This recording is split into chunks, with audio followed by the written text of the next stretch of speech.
உணவை வீணடிக்காதீர்.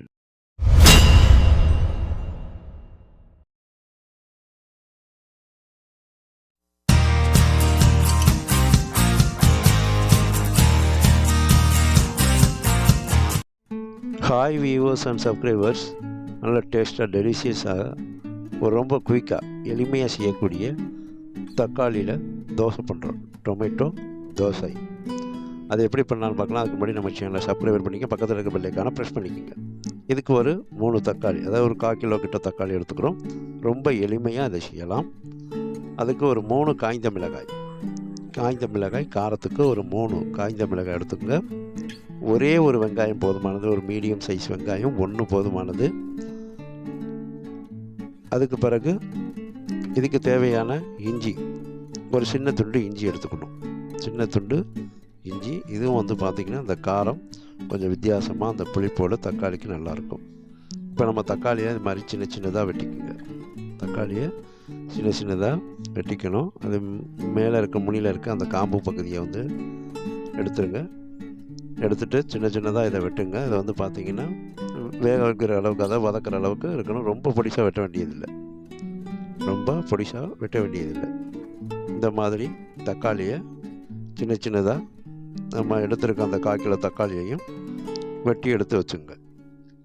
நல்லா சுத்தம் பண்ணிடுங்க. சுத்தம் பண்ணிவிட்டு வெட்டுங்க. இந்த மாதிரி வெட்டி தக்காளியை எடுத்த பிறகு இது கூட வந்து பார்த்திங்கன்னா நம்ம இதுக்கு தேவையான ஒரே ஒரு வெங்காயம் தான் எடுத்துருக்கோம். நம்ம வந்து ரொம்ப தோசை அதிகமாக பண்ணல, ஒரு 5 தோசை பண்ணுறதுக்குள்ளது மட்டும் நம்ம எடுத்துருக்கோம். அதனால் இதுக்கு வந்து ஒரே ஒரு வெங்காயம் போதும், ஒரு மீடியம் சைஸ் வெங்காயம் போதும். இது அவ்வளோ டேஸ்ட்டாக இருக்கும். பார்த்திங்கன்னா உங்களுக்கு சட்னி சாம்பாரோடலாம் சாப்பிடும்போது தக்காளி தோசை அவ்வளவு சூப்பராக இருக்கும். இதை வந்து பார்த்திங்கன்னா இந்த வெங்காயத்தை அப்படியே சின்ன சின்னதாக க்யூப்ஸாக வெட்டி பொடிசாக வெட்டிங்க. கவனமாக வெட்டிங்க. இந்த மாதிரி பொடிசாக இந்த வெங்காயத்தை வெட்டிங்க. வெங்காயத்தை இது மாதிரி சின்ன சின்னதாக வெட்டிக்கணும். அப்போ தான் உங்களுக்கு பார்த்திங்கன்னா வதக்கும் போது ரொம்ப எளிமையாக வதக்கும். அதோடு மட்டும் இல்லாமல் அது நல்ல இந்த தக்காளிக்கு இந்த வெங்காயம் சேர்ந்து ஒரு நல்ல டேஸ்ட்டு, நல்ல சுவையாக இருக்கும். இந்த மாதிரி தூளாக வெட்டி இதையும் தூளாக எடுத்து வச்சுக்கோங்க. ரொம்ப தூளாக வெட்டணும்ல, ஓரளவு மீடியமாக வெட்ட எடுத்துங்க. ஏன்னா வதக்கிற அளவுக்கு இருக்கணும். வதக்கிற அளவுக்கு இந்த வெங்காயத்தை வெட்டிங்க. அதுபோல் இஞ்சியை வந்து ஒரு துண்டு எடுத்துங்க. இதுலேருந்து ஒரு சின்ன துண்டு இஞ்சி. ஏன்னா ரொம்ப நம்ம காஞ்ச மிளகா போடுறதுனால ரொம்ப காரமாயிடும், நல்லா ஹை காரமாயிடும். அப்புறம் நம்ம சாப்பிட முடியாது. அதனால் இந்த இஞ்சியை வந்து எடுத்து பென்சில் சீவிற மாதிரி இந்த தோலை நைஸாக சீவிக்கி எடுத்துங்க. இது வந்து இஞ்சி வந்து எப்போதும் தோலோடு பயன்படுத்தக்கூடாது. அதனால் இது வந்து இஞ்சியை தோலை சீவி தான் எந்த உணவில் சேர்த்தாலும் தோலை சீவிட்டு பயன்படுத்தணும், தோலோடு பயன்படுத்தக்கூடாது. அதனால் இந்த பென்சில் சீவுற மாதிரி அந்த கத்தியை வச்சு நீங்கள் சீவிக்கிங்க. இல்லைன்னா எப்படி தோல் சீவுறதுக்காக உள்ளதெல்லாம் வச்சு நீங்கள் தோலை சீவிடுங்க. சீவி அதை தூளாக அதையும் கொஞ்சம் ஓரளவுக்கு வதக்கிற அளவுக்கு, ரொம்ப தூளாக வெட்டிடாமல், ரொம்ப தூளாக வெட்டி வதக்குனீங்கன்னா அதோட டேஸ்ட் மாறி போயிடும். அந்த இஞ்சியோட நறுமணமும் உங்களுக்கு சரிவர கிடைக்காது. இந்த மாதிரி வெட்டிக்குங்க. இந்த மாதிரி இஞ்சியை வெட்டி இதை சின்ன சின்னதாக வெட்டிக்குங்க. பொடிசாக வெட்டிக்கணும். இதை வந்து பார்த்திங்கன்னா வதக்கிற அளவுக்கு அந்த இருக்கணும். ரொம்ப தூளாக வெட்டி பொரிச்சிடக்கூடாது எண்ணெயில், அந்த மாதிரி இருக்கணும். அப்போ தான் இந்த தக்காளி வெங்காயம்லாம் அந்த இஞ்சியோடு சேர்ந்து அந்த காரம் அப்படியே நல்லா பார்த்திங்கன்னா சாப்பிட்றதுக்கு சாப்பிட்டுக்கிட்டே இருக்க சொல்லும். அந்த மாதிரி அந்த தூண்டுதலாக இருக்கும், அந்த ஆர்வமாக இருக்கும், திகட்டாது.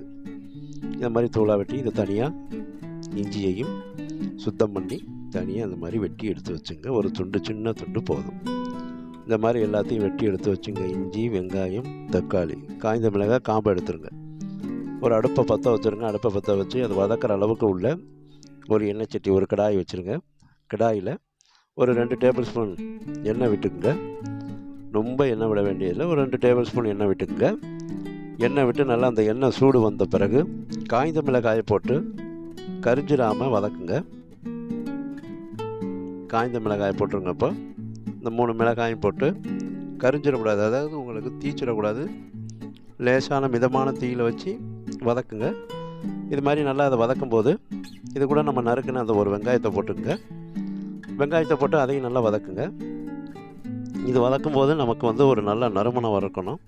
இந்த தக்காளி தோசைக்கு ஒரு நல்ல வாசமாக இருக்கிறதுக்கு பட்டை, கிராம்பு, ஏலக்காய், பிரிஞ்சி இலை, கல்பாசி, ஸ்டார் பூ இதெல்லாம் சேர்த்து தூளாக இடித்து எடுத்து வச்சுங்க, தூளாக இடித்து வச்சுங்க.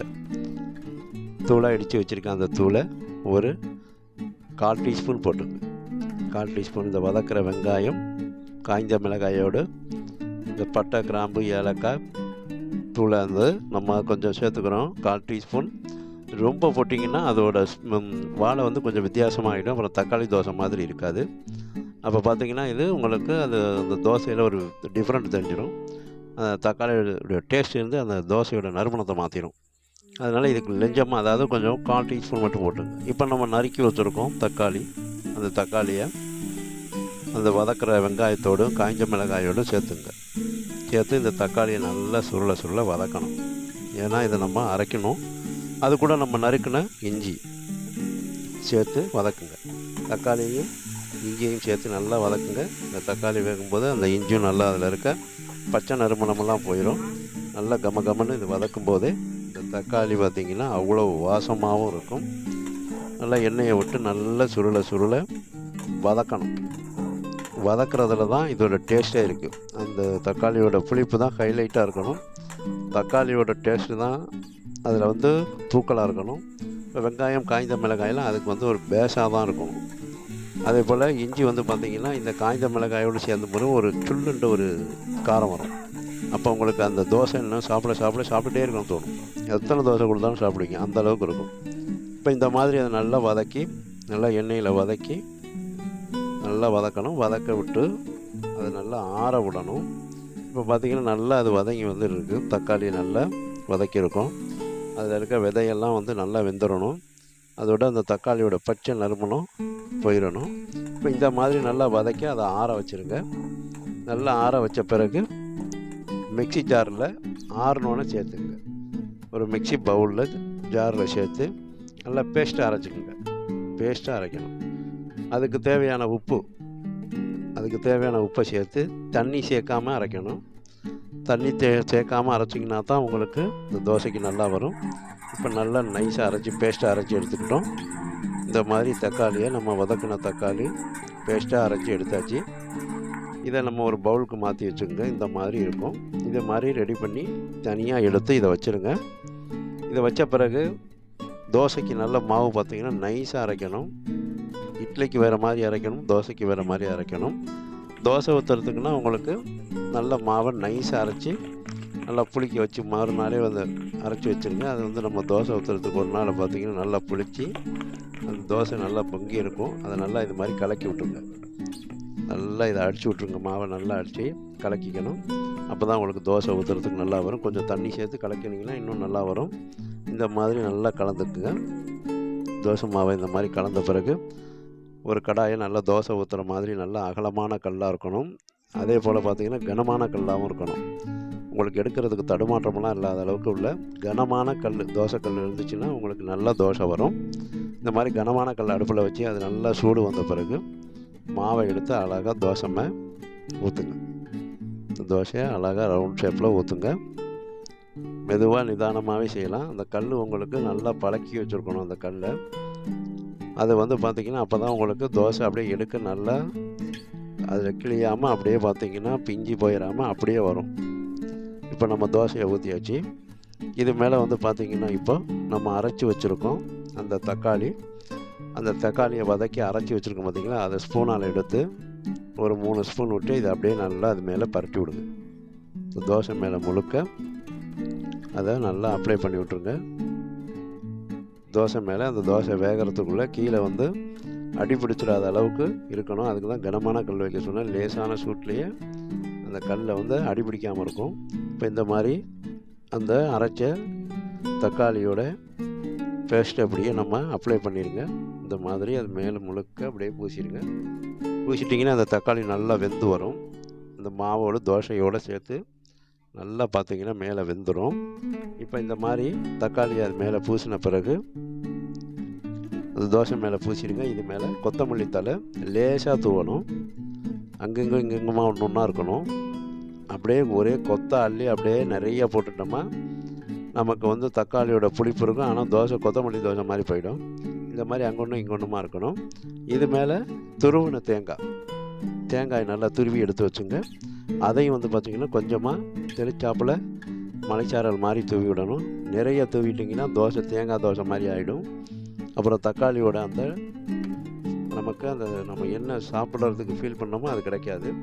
இந்த மாதிரி லேசாக அந்த தக்காளி தோசை மேலே இந்த தக்காளியை அப்ளை பண்ணி கொத்தமல்லி தழை தேங்காய் திருவலை தூவி விடுங்க. இப்போ சுற்றி லைட்டாக எண்ணெய் விட்டுங்க. ஒரு அரை டீஸ்பூன் எண்ணெயை விட்டு நல்லா பார்த்திங்கன்னா அந்த தோசை வெந்து வந்துடும்.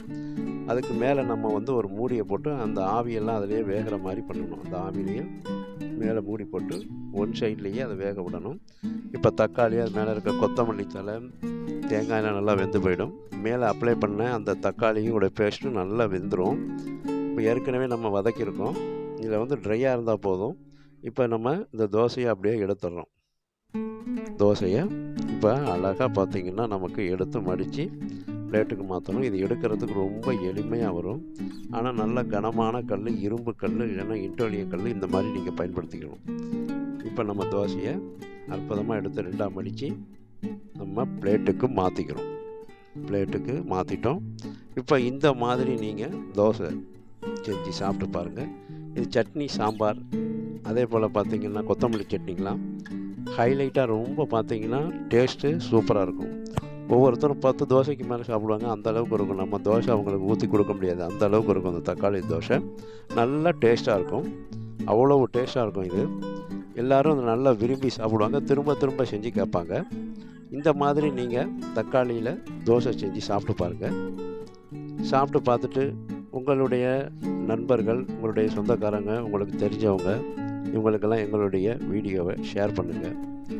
இந்த தோசையை அப்படியே எடுத்து சட்னியில் நினச்சி சாப்பிட்டா ஹைலைட்டான டேஸ்ட்டாக இருக்கும். இந்த மாதிரி நீங்களும் தக்காளி தோசை செஞ்சு சாப்பிட்டு பார்த்துட்டு எங்கள் வீடியோவை லைக் பண்ணுங்கள், சப்ஸ்கிரைபர் பண்ணுங்கள். எங்களோட வீடியோவை பார்க்குற அனைத்து வியூவர்ஸுக்கும் சப்ஸ்கிரைபர்ஸுக்கும் மனமார்ந்த நன்றியினை தெரிவித்துக் கொள்கிறேன்.